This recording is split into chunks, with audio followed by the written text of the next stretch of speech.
What's going on, everybody? It's Noah, and in today's episode of the Rise Method, I want to talk about how God has something bigger in store for you than your current plans that seem to be challenging you time and time again.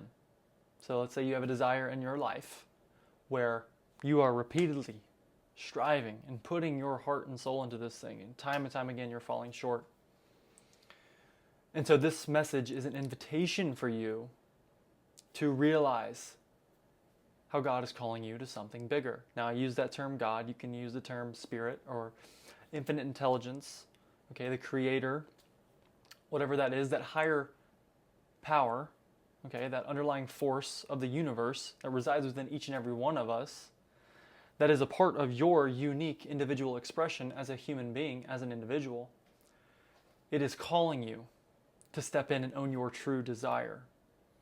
Because the thing about desire, right? Desire can be, sometimes, can be rooted in unresolved traumas, can be rooted in unresolved pain, parts of yourself that you've yet to heal. And so they're masking, those parts of yourself are masking now as a desire, okay, as your burning desire. And so you can continue pursuing that desire.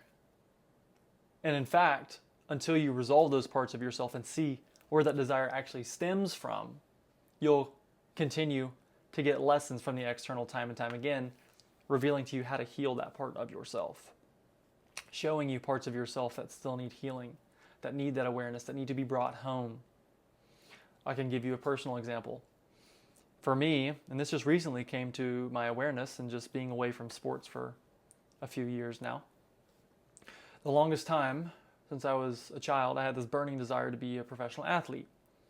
It was my burning desire. It was what I felt to be my true calling. And though I had the innate physical capabilities for it, I would say, I was athletically gifted, I was fast, I was strong, I was primed for it, I was good at it. You know, time and time again, there would be moments where I would come up against failure. I would come up against defeat, and it would be such a challenge, and it was such a trial to make that end goal come about. And so in that time since, having that reflection, right, hindsight's 2020, having that in view, you can see, I could see the pieces falling into place, seeing that that desire was rooted in ultimately a lack of love that I felt, validation that I felt from my father, needing approval and attention from him, and also using that, because again, it was something that I had been good at for so long, and it was something I was using in a way to gain attention, okay, from an egoic standpoint. It's just not necessarily looking to serve in some regard. And I would have that intention as well in my mind, that I'm telling myself I'm doing this, you know, with a mission to inspire and to serve, but in sitting with myself and being truthful and transparent with myself, it was coming from this desire to just to be seen, and for ex-partners of mine, failed romantic relationships, to kind of get this stage so that they could see me and think, man, I missed out, you know, like to kind of get back at them, so to speak. So it was rooted in that sense, and for that reason, I struggled with making it happen. You know, I would invest time, hours on end, into making this work, but because it wasn't in alignment with my true heart's desire, with my soul's calling, my soul purpose, I would fall short time and time again.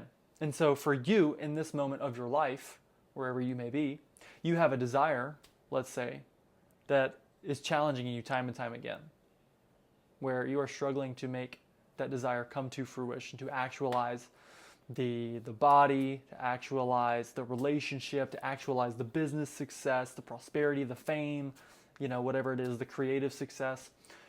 And so I invite you to step back for a moment from that goal and to observe why you really want that. Okay. You know, the thing about challenge, right? The thing about going about achieving what we truly desire, there's going to be elements of struggle and pain in that. But when you're actually set out for something that is aligned with your mission and your purpose, and what God has in store for you, okay, those seasons are relatively I'll put quotes around this, effortless. They're relatively effortless in the sense that you are willing to endure that. You are willing to integrate that, and you acknowledge those parts of yourself that are necessary to integrate so that you can bring this vision to life. Because you're now compelled, truly compelled by a part of your being that isn't just rooted in something you're trying to run away from or avoid, but it's something that you genuinely want to see in the world, that gifts you genuinely want to share, in ways in which you genuinely want to serve. It's not just wanting to succeed for the sake of not losing. It's not just wanting to be in a relationship for the sake of not being alone. Okay, because where your attention goes, your energy flows, and your subconscious mind doesn't process negatives. So when you say, I want to win so I don't lose, right, you're focusing on not losing, and your subconscious mind doesn't process negative, so it hears losing. And so you're unconsciously making that the goal in your mind, because your mind is a goal-striving mechanism. Check out the book Psycho-Cybernetics by Maxwell Maltz, where he talks about that and goes into detail on that. Your mind is a goal-striving machine, and because it doesn't process negatives, and you're focusing on achieving something, a desire that's really rooted in pain, you're seeking this so you don't have to experience this, then your subconscious mind is really making that the goal, the negative part, it's actually making that the goal because it doesn't process the negative. It doesn't hear the don't, it just hears experience pain, be in pain, be alone, be afraid, fail, right? It doesn't hear the don't. And you can continue to pursue that desire because your desire won't lead you astray, because in pursuing that desire, you'll get the lessons, you'll get the revelation, the realization to heal those parts of yourself. So then you can get into alignment and start to imagine what it is you truly want, whereby resistance, challenge, it'll all be part of the process still, but it'll be meaningful and it'll be worthwhile, and you can endure, and you will be joyous even in those times. Not happy, but joyous, because you know the end and you're compelled to bring that to life. You're working for something greater than yourself. Not my will be done, but the Father's will done in me. Source is working through you and bringing your soul's message to life, because your soul is unique to you. Whilst we are all connected to spirit, your soul is unique to you. And in order to actualize that unique calling that you have, your dharma, your purpose, you have to be willing to go to the depths of yourself, to acknowledge those unhealed parts of yourself, the fears and the pains that are disguising themselves as desires.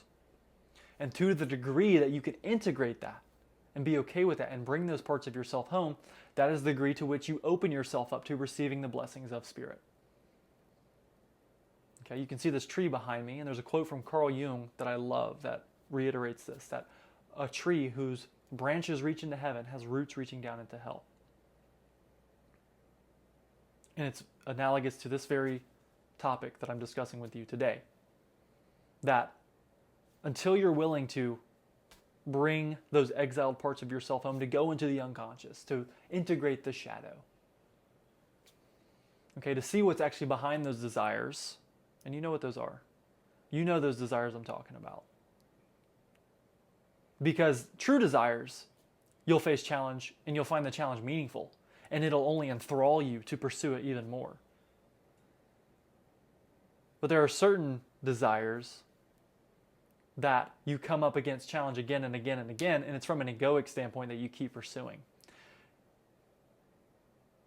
Perseverance, persistence is a necessary part of the manifestation process, right? It's a part of change. It's a necessary process in change. You're rewiring old patterns, old circuits.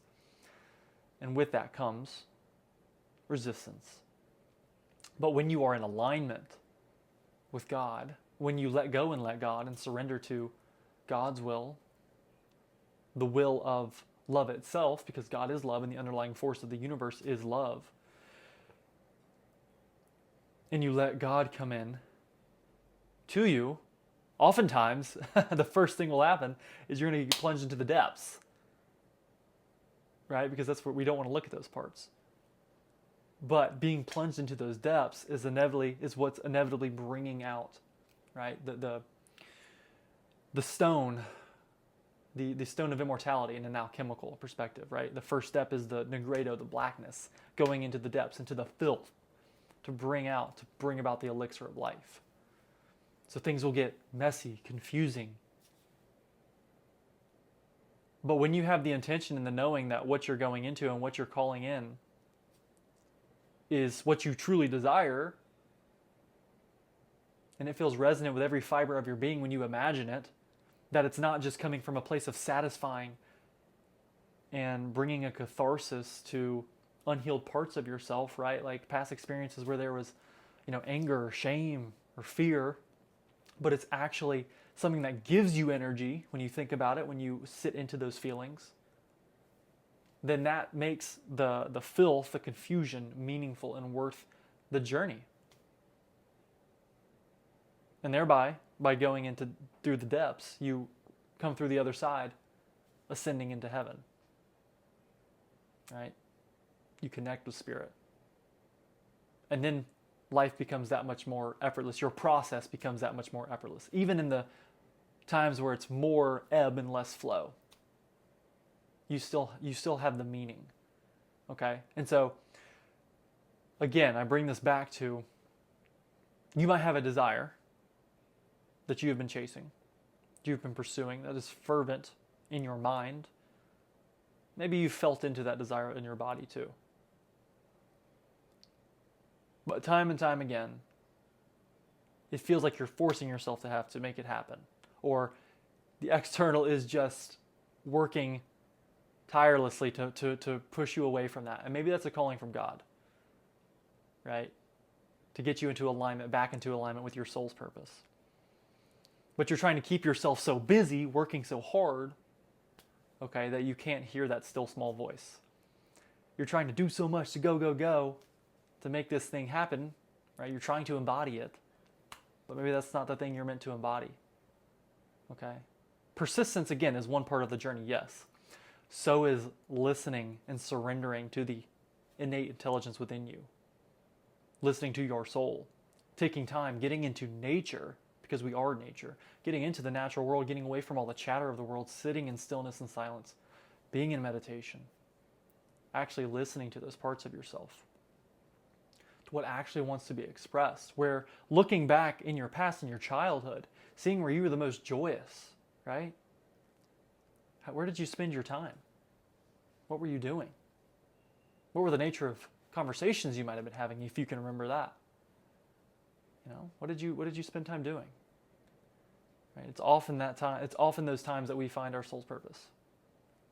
And in recognizing those times, those moments, recognizing our soul's purpose, that journey of connecting with spirit and surrendering to God becomes effortless, and God comes in and helps to bring the soul's purpose about, your individual unique expression about the infinite intelligence that is within all of us, that's collective, helps to evoke the individual expression of that intelligence through you, through your gifts, through your dharma.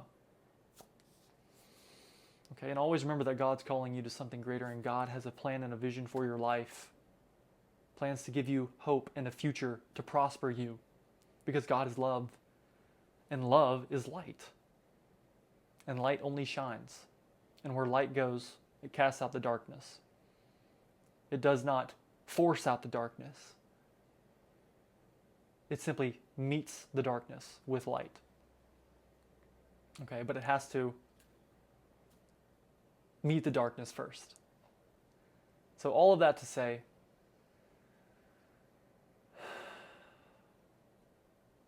to find time to be still and to be silent, okay, to listen to what you're truly being called to do, because it is so much more greater than you can currently imagine. Okay? And God is calling you into something to experience even more bliss, even more joy, even more prosperity than you can currently fathom from your ego-based intellectual perspective. Listen to the heart and check out my heart-based meditation to help with that. So thank you so much for tuning in. Be sure to like and subscribe. Check out the additional resources below. You can leave comments as well. any questions or videos you'd like me to, topics you'd like me to speak on further. Thank you so much. I love you so much. And until next time, let's rise.